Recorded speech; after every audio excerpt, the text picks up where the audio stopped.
Hello and welcome to this episode of AI in the Enterprise. We're continuing the journey today on talking to many of the executives that are on the forefront of digitization that's rolling around the world in enterprises that we work in and work with. And today I'm really pleased to actually bring another guest, Simon Tucker of Anaplan. He's their Chief Planning Officer, and I'd love to actually get into a dialogue with him and learn some of the really interesting insights that Anaplan and I think that community is getting into. And so with that, let me first introduce you to Simon. Simon, welcome. Hey, thank you, Sanjay. Thanks for having me. Great to be here. Of course, and thank you for coming. Simon, I think it'd be a great place to start just to get a couple of sentences on who is Anaplan? Yeah, so Annaplan, we're a connected planning platform. We're a cloud-based application, really for to enable people to connect different business functions and different decision-making processes in the enterprise. So we're really a decision-making and analytics and planning platform. Excellent, awesome. So just given that, and you're in the enterprise space, you've got a cloud-based platform. Let me ask you a couple other questions just about yourself. You've got a very interesting title, you're Chief Planning Officer. What is that all about? Yeah, so if you think about it, we took a step back about 18 months ago in the business and said, customers, there was kind of a shift. Customers were coming to us as opposed to us outbounding connected planning and the value. We had people coming to us and saying, hey, we really buy into connected planning. We really need to do this because of all the conditions that have been happening in the world, competition, volatility, et cetera, and the rate of change. We know we need to collaborate more. So number one, we buy into that. But the second thing that we really realized is that there wasn't a single executive at the table that was really tasked with connecting all those business functions, connecting or digitizing the different business functions across the organization. So we said, hey, let's start talking to our customers about a chief planning officer. That's since started to morph into other roles as well, chief digital officer. But it's really that strategic person at the seat of the table who is worrying about the connections across the organization and how we share, collaborate, and make decisions in an agile and quick way. So connecting the organization internally and externally, you're living the talk, you're walking the walk. Let me ask you one other question before we move to the next topic for the real meat of the conversation. We love to get to know our guests on the show. And for your work colleagues, tell me something they wouldn't otherwise know about you. Yeah, so kind of a surprising fact, something that I have a personal passion about is actually motorcycles. So I'm an avid Harley, not just Harley, but I'm an avid Harley and Triumph rider. So that's a passion that I've had for ever since I've been a kid.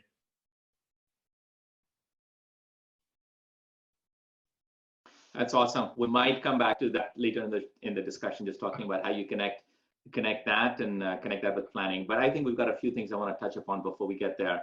Look, you're a high growth company. You're working with chief executives and chief CXOs, business officers of the world. Do you get to talk to a few of them? I do, actually. Funny enough, I track how many I talk to. Last year, I had 198 meetings with C-level executives. I'm privileged enough to have that many meetings and to really dive into people's businesses and the challenges that they have. So we talk to a lot of them. That's an amazing database of knowledge, of anecdotes and experiences you have. And across these almost 200 interactions you've had with chief executives and chief business officers, I want to talk a little bit about what are the top insights, what are the learnings, what's top of mind, what are some of the common themes you see? Well, of course, unfortunately, slightly it shifted in the last couple of weeks because we all know with COVID-19. But let's just take, pre and then where we are right now and post. Pre-COVID-19, everyone was talking about digitization and making decisions much more quickly in a much more agile fashion because of the increased competition, volatility in the marketplace. Things were changing on a really rapid basis. So the ability to cope with change and to give the company direction while still maintaining the execution of strategic objectives, because that's really what we're here for. And so that really was on top of mind, was the agility and digitization of the enterprise. What now has happened in the era of COVID-19 is now that's kind of come into steroids. Now people are having to make decisions based on very, very rapidly, almost daily, if not hourly, changes that are happening. So change is now being forced on just about every industry in the world, I would argue. So that has really accelerated the pace at which people have had to say, I have to collaborate, we have to digitize because we have to work things out, given current conditions on a much more frequent basis. So I think, if nothing else, this will show people that they have to digitize, they have to maintain an agile decision-making process for, I would suggest, the foreseeable future. And so I think that's some of the things that have really taught people, unfortunately not in a great way, because we've had this event, but it's teaching people that they need to really be more agile, digitize, and cope with change much more readily. That's fascinating, right? As you say, agility in decision making has always been an imperative for the largest corporations in the world, right down to small and medium businesses. But what's happened in light of the unfortunate turn of events around the health crisis we're going through and the resulting impact on the economies around the globe is that the urgency of that topic has actually just gone non-linear. And it's become really urgent to get that agility in business decision making. And if change and disruptions are given, and agile and iterative and responsive and scenario planning kinds of analysis and business decision making becomes the norm, then really digitization, which enables that, actually becomes even more urgent. And I would say that coming out of this in the post-COVID world, our view would be that digitization actually just accelerates even more. I've been, on a separate note, I've been speaking with many executives around the globe in our own line of business as we work closely and collaboratively in this time of uncertainty and concern. And I have to say, one of the conversations that we always end up in is scenario planning and thinking through the different scenarios and then trying to put together plans that address each of those. So I can imagine your conversations are probably more. Yeah, absolutely. Yeah, it's a difficult time, but you can use technology and collaboration to really work through it. Okay, so with all of that, I wanted to get to the question I really have for you. Listen, you're in a high growth software company that sells connected planning, increasingly in an industry, in a market where the role of scenario planning, agility, and decision making is only accelerating to the points we just made. And you probably work with people like me. I'm a chief digital officer of a corporation. My colleagues are chief technology officers, chief information officers. The people that are on this show that are listening in to us are going to be people that are on my side of the fence as opposed to your side, if you will. And yet you work with us, you sell to us, you provision for us, you deploy it in our shops, and you understand what we do well and what we don't do well. Here's the question I want to ask you. I want to spend a few minutes on this. What is it that you think we're not doing right? What are insights you've had? What are the learnings you've had as you've deployed this in our environments? What do you think we need to change? I'll give you one very quick example of when you really need to think about decisions. A very simple example. Think about, and a lot of companies who plan their sales reps in their territories, many of them, they actually misquote their quotas. So basically let's say they want to make $20 billion in revenue one year.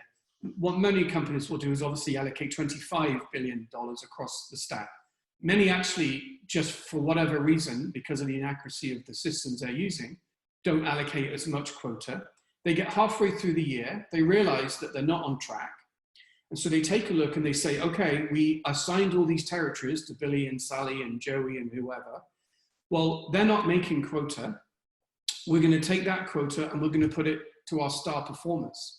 So they put it to their star performers, who, by the way, are already over 100% of their quota. They're now into accelerators. And suddenly down the line, what the CFO finds is he or she has paid so much in commissions that that's actually detrimental.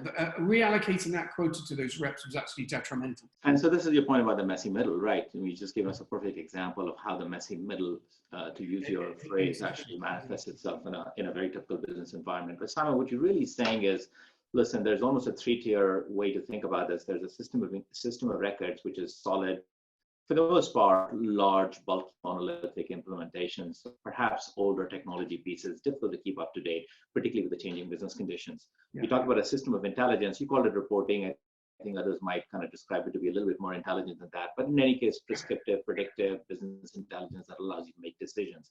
Yeah. And then you brought focus to the messy middle, the kind of the middle layer, We often call that systems of engagement in the kind of in the lexicon that at least I'm used to. And that the idea there is that you're instrumenting the actual business rules. You're actually fixing the gaps. You're filling the nooks and crannies. You're actually getting all the components that you need to be able to run your business process on the same existing system of records, but in a very reactive, in a very agile, and a very iterative fashion. Does that make sense? Yeah, absolutely. I mean, the trick here is that what chief digital officers want to do is, you talked about the intelligence layer at the top, and I agree. Of course, there's some intelligence to that. You gain insight into what's happening in the business. The key is, okay, great, you've got that insight, but what you need to do quickly is communicate that and change behavior in the organization at the coalface to leverage an opportunity or avoid disaster. That's the point. It's that connection while things change. That's the important piece. So actually, then that's very interesting, because you brought in the from just instrumenting the middle to be effective, efficient, insightful. You've actually expanded the problem set, not just to getting the technology in place, but to get change management, a business process, a discipline, an approach, a methodology, a framework, a people side of the equation. And of course, you're right on the mark on that. You're spot on, because combining the people element with the technology element is kind of the key to the game. I know we can spend an hour just talking through this topic, but it's really insightful spending a few minutes with you, just understanding your concept of the messy middle, the pieces that you bring to play, and your view of what CIOs, CDOs like me, CTOs like my colleagues are facing through as we go through it. I tell you, I couldn't agree with you more that coming out of what we're going through now in the post-COVID world, digitization is only accelerate. We're starting to see those signals already, but it's going to go that way. Is there something you want to add to that, Simon, before I call it today on this show, and then we'll pick up other threads downstream? Anything you want to add to that? That was great. Great conversation. Very good conversation. We could talk for an hour. You're completely right. Well, Simon, thank you for joining us. You're available on LinkedIn. We'll actually link this to your profile as well. And for my viewers, thank you for taking the time and listening in. And obviously, both I and Simon are very happy to take your inputs, comments, feedback, and questions. So let's continue the conversation. I look forward to seeing you next time. Thanks a lot, Sanjay. Take care. Thank you. Bye. Bye-bye.